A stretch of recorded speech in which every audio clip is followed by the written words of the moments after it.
Yogyakarta, 19 Desember 1948. Rakyat sedang menikmati semburat matahari pagi. Mereka hidup rukun, bekerja, berdampingan, dan saling melengkapi satu sama lain. Keceriaan dan kebahagiaan senantiasa menghiasi kota Yogyakarta. Santun, tegur sapa, bahu-membahu. Namun, suasana yang damai tiba-tiba menjadi suasana yang sebaliknya. Tiba-tiba, pasukan Belanda datang dan menembaki jalan di sepanjang Yogyakarta. Rakyat Jogja berlarian ke sana kemari menyelamatkan diri. Penyerbuan Belanda telah sampai di telinga Jenderal Sudirman. Jenderal Sudirman yang saat itu dalam keadaan sakit segera bangkit dari ranjang dan memerintahkan Suparjo Ruskam untuk melapor kepada Presiden Republik Indonesia, Soekarno, yang saat itu sedang berada di Gedung Agung, Yogyakarta. Bung sedang sakit, sebaiknya Bung pulang dan beristirahat dahulu. Tidak, Pak Presiden. Saya harus berjuang, negara membutuhkan saya. Justru pada masa-masa sekarang. Merdeka! Merdeka! Jenderal Sudirman memutuskan untuk bergerilya melawan Belanda. Dan pasukan Belanda pun berusaha menangkap Jenderal Sudirman. Hidup atau mati. 25 Desember 1948, pasukan Jenderal Sudirman tiba di Kediri. Suasana kota sangat riuh dan bergemuruh, sedangkan pasukan Belanda berada di puncak semangat setelah berhasil merubuhkan pertahanan Kediri dari selatan. Jenderal Sudirman sangat ahli dalam strategi mengecoh lawan. Berkali-kali pasukan Belanda menyerang markas Jenderal Sudirman, namun gagal menangkap sang jenderal. Lalu, pada suatu saat di daerah Karangnongko, untuk menghindari kepungan Belanda, Suparjo menyuruh Letnan Heru Kesel, yang perawakannya mirip dengan Jenderal Sudirman, untuk menyamar dengan menggunakan mantel hijau yang selalu dipakai beliau. Itu Sudirman, Dirman. Belanda pun menyerang dengan menerjunkan pasukan untuk menangkap Jenderal Sudirman, yang ternyata palsu. Jenderal Sudirman pun berhasil lolos. Jenderal Sudirman dan pasukannya telah sampai di daerah Sedayu. Jenderal, kita dikepung oleh Belanda, kita tidak bisa kemana-mana. Tenang, mari kita semua berzikir.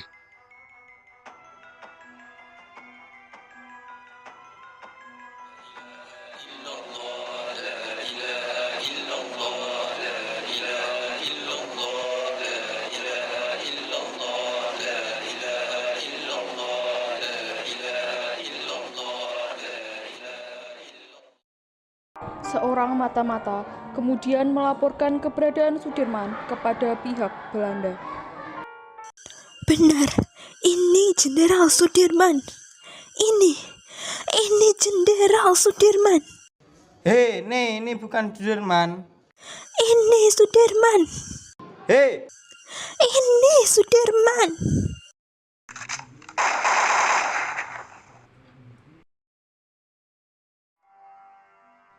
Pak Kiai, saya penasaran apa jimat Pak Kiai. Belanda sudah mengepung tapi kok Pak Kiai tenang saja. Kamu ingin tahu? Saya punya 3 jimat. Jimat yang pertama, saya tidak lepas dari bersuci. Jadi, kalau batal wudhu, kamu bawa kendi saya. Saya berwudhu, itu jimat yang pertama. Jimat yang kedua, saya selalu sholat tepat waktu. Dan jimat yang ketiga, semua saya lakukan dengan tulus dan ikhlas. Bukan untuk diri sendiri, bukan untuk keluarga, bukan untuk institusi, bukan untuk partai, tetapi untuk seluruh rakyat dan bangsa Indonesia. kabar kekalahan tentara Belanda di berbagai wilayah Indonesia dan perjanjian yang mengharuskan Belanda keluar dari Republik Indonesia. Akhirnya, Jenderal Sudirman memutuskan kembali ke Yogyakarta untuk menemui Presiden Soekarno. Jenderal Sudirman berkata kepada Presiden Soekarno, Aku serahkan kembali negara kepada tangan dan pundak pengukir bangsa. Tugasku sudah selesai. Terima kasih, sekarang sudah saatnya agenda beristirahat. Merdeka! Merdeka! Sudirman menyampaikan pesan kepada para prajurit. Jangan sekali-kali di antara tentara kita ada yang menyalahi janji, menjadi pengkhianat nusa bangsa dan agama. Harus senantiasa ingat bahwa tiap-tiap perjuangan memakan korban. Jangan sekali-kali membuat rakyat menderita. Cukuplah mereka menanggung banyak luka dari peperangan yang sudah berlangsung lama. Jangan sekali-kali membuat rakyat merasa terbebani oleh kita. Cukuplah mereka memikul beban atas banyak kesengsaraan yang telah ratusan tahun menimpa. Perjuangan Jenderal Sudirman bersama TNI dan rakyat berhasil memukul mundur pasukan Belanda. Belanda kalah dan kemerdekaan Indonesia dapat dipertahankan kembali. Merdeka! Merdeka! Merdeka! Merdeka! Merdeka! Mulai saat itu, kemerdekaan dan kedaulatan Negara Kesatuan Republik Indonesia diakui oleh bangsa-bangsa di dunia. Rakyat bersyukur dan bersuka cita karena Yogyakarta kembali direbut oleh rakyat dan TNI. Sudirman berjalan menuju ke tempat pembaringan. Pada Minggu pagi, 29 Januari 1950, setelah lama terbaring terkulai lemas di rumah peristirahatan tentara di Magelang, mendadak wajah Sudirman tampak pucat. Pagi itu, Ahmad Yani Gatot Subroto serta beberapa petinggi militer dan lainnya hadir. Tidak diketahui apa yang sedang mereka bicarakan. Waktu itu, menurut ibunda, tiba-tiba terdengar suara seperti piring yang pecah mendadak. Bersamaan dengan itu, bendera di halaman turun setengah tiang, seperti ada tanda-tanda alam akan terjadi sesuatu. Sampai ibu bilang kepada beberapa pengawal, Itu hanya angin saja, tak ada yang perlu dikhawatirkan. Percayalah sama saya, tak akan terjadi apa-apa.